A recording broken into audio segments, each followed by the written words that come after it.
Warahmatullahi Wabarakatuh. Bagi Bapak Ibu yang pencahariannya perniagaan biar dapat berkah dari Allah Subhanahu wa taala, maka jadilah perniagaan yang jujur.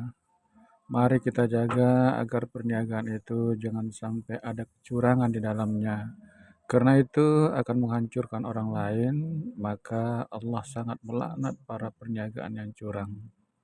Saat ini kami menerima barang perniagaan yang janjinya 20 kilogram, namun setelah tiba ditimbang ulang hampir seluruhnya 18,5 kilogram. Setelah beberapa hampir seluruh karung, ini terdapat kekurangan rata-rata 18 kilo setengah. Jadi artinya di sini kurang antara 2 kilo sampai sekilo setengah sampai 2 kilo. Yang kedua, setelah barangnya kurang, mutu daripada barang juga tidak sesuai dengan pesanan. Yang dipesan itu jenisnya adalah jenis kaci, namun yang datang adalah jenis CB. Jadi sangat mengecewakan sekali. Hanya yang beberapa batang di atas saja yang dibuat seperti kaci, namun selebihnya ia adalah CB atau juga ada juga anak arangnya. Jadi di sini perniagaan sangat tidak sehat. Jadi terdapat kecurangan di sini. Yang pertama, yang kedua, cara pemasakannya kurang matang. Jadi hancur tapi tidak matang. Di tengah-tengahnya masih terdapat kuning. Dalam hal ini nantinya pelanggan pasti akan komplain. Jadi hal seperti ini tidak bisa diteruskan. Jika diteruskan, otomatis pelanggan akan komplain dan ia akan berpindah ke tempat pengambilan barang yang lain. Yang ukuran 25 kilogram nyatanya cuma 23,5 kilogram. Timbangan kurang, mutu jauh dari baik, tak sesuai klasifikasi. Barang hancur, spidol, rapuh, udah gitu belum masak. Jadi otomatis pelanggan akan komplain nantinya. Orang yang punya barang ini bukannya tak tahu cara membuat barangnya, tapi memang udah karakter seperti ini. Biasanya orang seperti ini lupa terhadap petunjuk Allah dalam surah Al-Mutaffifin.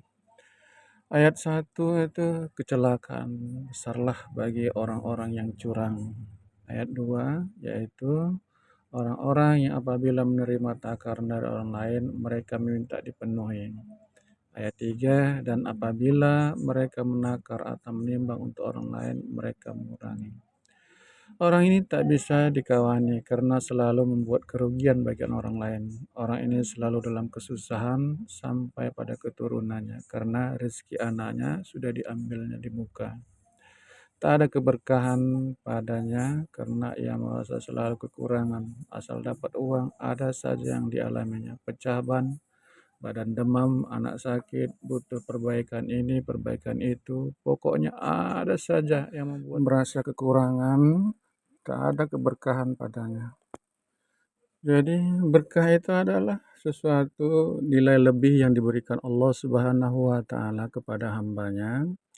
Jadi diumpamakan kita esok hari akan berpuasa, pada malam harinya kita bersahur dengan membaca niat sengaja aku berpuasa esok hari karena Allah Subhanahu wa taala. Niscaya paginya sampai kita menjelang berbuka puasa dari mulai pagi kita tidak merasakan lapar dan dahaga. Namun apabila kita tidak berniat, tidak makan sahur, tidak ada niat. Jadi walaupun pagi itu kita makan dengan 3 piring sarapan lontong, dengan air, 3 gelas air manis. Namun niscaya pertengahan hari atau sekitar pukul 11 kita sudah merasakan lapar dan dahaga. Nah, itulah arti keberkahan. Keberkahan itu adalah nilai lebih yang diberikan Allah Subhanahu wa taala kepada hambanya. Jadi orang yang seperti ini tak ada keberkahan kepadanya, tak ada nilai lebih yang diberikan Allah Subhanahu wa taala kepadanya. Ia selalu merasa kekurangan, selalu merasa was-was sehingga hidupnya selalu penuh dengan kekhawatiran. Seiring berjalannya waktu, tak terasa pintu kubur telah menanti. Tempat yang gelap, pengap, di mana cacing-cacing yang lapar siap menjelajah seluruh bagian jasad yang membusuk. Harta dan kuasa tak berlaku lagi bagi penghuni kubur. Hanya amal ibadah saja yang dapat membantunya. Apakah ia akan ditempatkan pada tempat yang sangat menyenangkan atau tempat yang sangat menyedihkan? Di sini terlihat semua gambaran rasa penyelesaian atas kecurangan yang pernah kita lakukan semasa hidup di dunia yang fana. Bagi mereka yang berbuat curang, neraka telah siap menantinya. Neraka Hawiyah, neraka yang keenam adalah neraka Hawiyah. Neraka Hawiyah dikenal sebagai tempat penderitaan yang sangat dalam. Calon penghuninya adalah mereka yang berbuat curang dalam timbangan dan ukuran, serta terlibat dalam kecurangan dalam urusan. Menurut Rasulullah SAW, pedagang yang senantiasa jujur lagi amanah akan bersama para nabi, orang-orang yang selalu jujur dan orang-orang yang mati syahid. Hadis riwayat Tirmidzi. Berdagang yang halal dan sifat-sifat terpuji sangat disukai Rasulullah SAW beserta sahabatnya. Sebagaimana disebutkan dalam hadis, 90% rezeki adalah dari perniagaan. Maka marilah kita berniaga dengan jujur agar selamat dunia dan akhirat.